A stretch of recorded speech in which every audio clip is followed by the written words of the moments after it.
Welcome back to another episode of Straight Shooting Sports Talk, and I'm your host, Dujane Bland. Well, the media days during the Super Bowl have gone all too smoothly, and now the media has what it wants, a controversial story.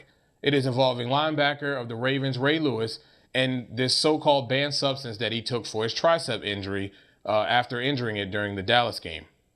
Well, SI Sports reported on this story, allegedly getting this info from a Mitch Ross of SWATs, stating that he assisted Ray Lewis in this process of helping him using a HGH type deer spray to help boost him along and get him through this process. Well, you know, it's funny that this story is coming out now when the guy's been playing for several weeks. We could say that maybe they just getting the information together, getting all the sources right, so they don't come out like some of these people and just say sources said. Okay, fine. Well, let's look at the facts. The facts are that for this type of so-called banned substance that he may have taken, NFL does not test for that. It's required a blood test, which the NFL does not do. Ray Lewis passed many tests and many tests by the team that he has been cleared. So there hasn't been any reports or anything where he has taken a banned substance unless they do a blood test, which we said they don't do. So now the only thing this story does is it generates money.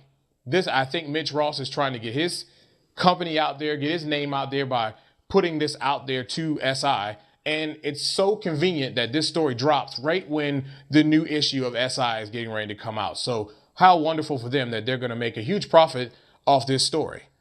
Now, the only thing that I can see that really does help is that it brings attention to something that the NFL needs to broaden their horizons and make sure that they check and use every form that they can so that we can keep the game clean. Other than that, I think this is hogwash and garbage and bad timing. But hey, SI, good for you. You're going to make money off of it.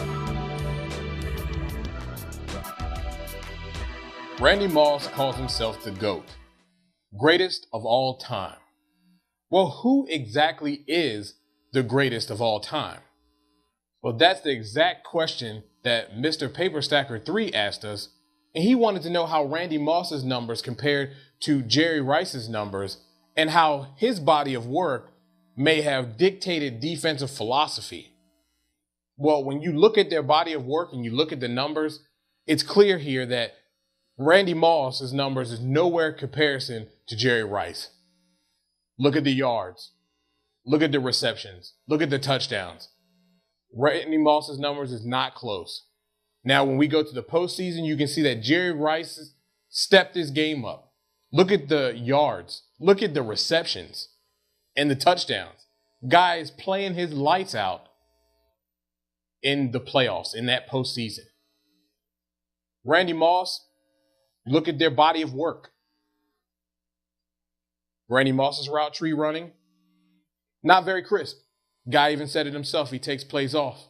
Now, if you're looking for a guy to stretch the field, looking for a guy to jump up over your 5'10" corner and make a play, yeah, Randy Moss is your guy.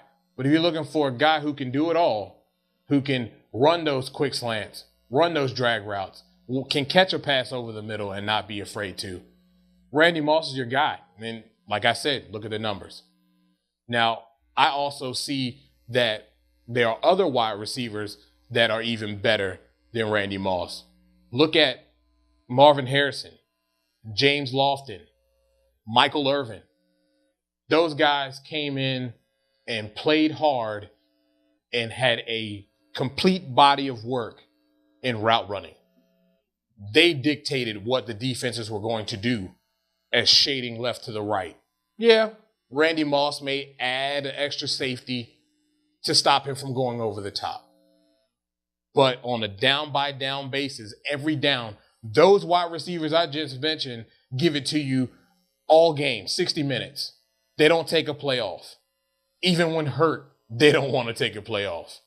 So there's really no comparison at all with any of those wide receivers and Jerry Rice to Randy Moss. He's not even mentioned in the conversation. in my opinion. Well, that's our show. We thank you for tuning in. We encourage you to give us your comments on what you like and what you dislike about our show. If you have any questions or any type of topics you'd like to see discussed here on the show, email us at straightshootingst@gmail.com. And don't forget to subscribe. This is a great show, and it's in its early stages. When it gets bigger, you want to be able to say, I was here from the beginning.